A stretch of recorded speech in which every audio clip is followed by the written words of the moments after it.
Barrister Fuad উনার কথা জিজ্ঞেস করেন, একই সাথে পাটোয়ারি নাসিরউদ্দিন পাটোয়ারির কথা জিজ্ঞেস করেন এবং বলেন যে আগামী 30 তারিখের ভিতরে এদের একটার অস্তিত্ব এই বাংলাদেশের মাটিতে থাকবে না। 5ই আগস্টের পরে সারা বাংলাদেশে যে সকল বিপ্লবী ভাইয়েরা রাজপথে আন্দোলন সংগ্রামে ফ্যাসিবাদী বিরোধী আন্দোলনে অংশগ্রহণ করেছিল, তাদেরকে বিভিন্ন জেলা জায়গা থেকে অপহরণ করার চেষ্টা করছে। একইভাবে যে সকল বোনেরা আন্দোলনে অংশগ্রহণ করেছিল তাদেরকে বিভিন্ন রকমভাবে সাইবার বুলিংয়ের শিকার করছে। তো তার ধারাবাহিকতায় পরশুদিন সন্ধ্যায় প্রায় আনুমানিক সন্ধ্যার দিকে আমি যখন শাহবাগের দিকে থাকি তখন আমাকে ফলো করে, সেটা আমি কয়েকজনকে জানাই। তারপর যেহেতু আমি এখানে হাতিরপুলে মেসে থাকি, আমি সরাসরি হাতিরপুল মেসে না উঠে আমি একটু মোহাম্মদপুরের দিকে চলে গেলাম বাইকে। সেখান থেকে আবার চলে গেলাম হচ্ছে আমি অন্য একটা বাইক ভাড়া নিয়ে চলে গেলাম মহাখালী বাস স্ট্যান্ডের দিকে। সেখানেও কিছু দেখতে পেলাম, তো আমি একটু সামনে আগালাম, দেখি কিছু নেই। এর কিছুক্ষণ পরেই পিছন থেকে এসে আমার মুখ চেপে ধরে। তারপর আমি আর কিছু বলতে পারি না। তারপর হচ্ছে অনেক রাত্র হয়, বুঝতেছি শব্দ, আমাকে একটা রুমে নেওয়া হয়।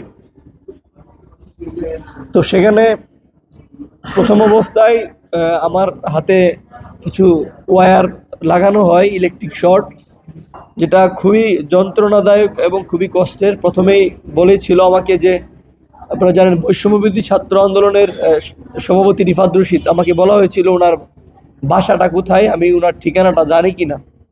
আমি বললাম ওনার ঠিকানা জানি না। এরপরে উনি আমাকে বারবার সেই শর্ট দিচ্ছিল, প্রথম কথা। দ্বিতীয়ত হচ্ছে আমার দেশ পত্রিকার যিনি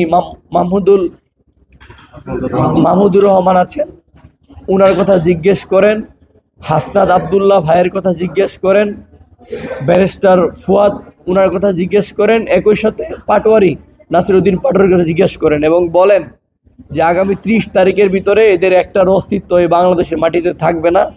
এবং হাদিকে যেভাবে, আমাদের শহীদ হাদি ভাইকে যেভাবে তারা হত্যা করে খুন করে তারা ঘুমিয়ে লুকিয়ে আছে, ঠিক একইভাবে তাদেরকে হত্যা করে গুম করে তারা লুকিয়ে থাকবে। আগামী 100 বছরেও 1000 বছরেও সেই হত্যাকারীদেরকে আমরা ধরতে পারবো না। একই সাথে আমাকে বলা হয়, আপনারা দেখেছেন যে আমি ছোট থেকে বা বেশ কিছুদিন যাবৎ ভারতীয় আধিপত্য বিষয়ে সবসময় কথা বলি এবং আমার কণ্ঠে যতক্ষণ পর্যন্ত আওয়াজ থাকবে সেটা আমি কথা বলে যাব। ইন্ডিয়ান আইপিএল নিয়েও কথা বলেছিলাম এবং ভারতীয় পণ্য বয়কট বিষয়েও কথা বলেছিলাম।